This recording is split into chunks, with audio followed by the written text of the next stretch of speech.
Hello everyone, friends.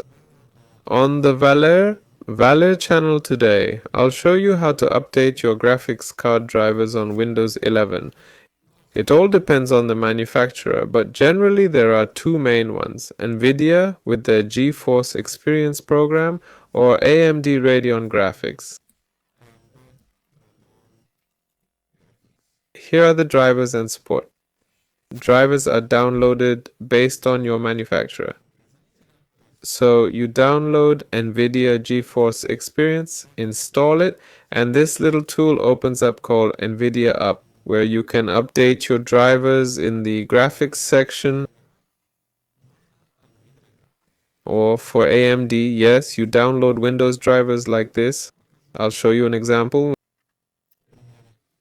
So the file opens and AMD graphics gets installed.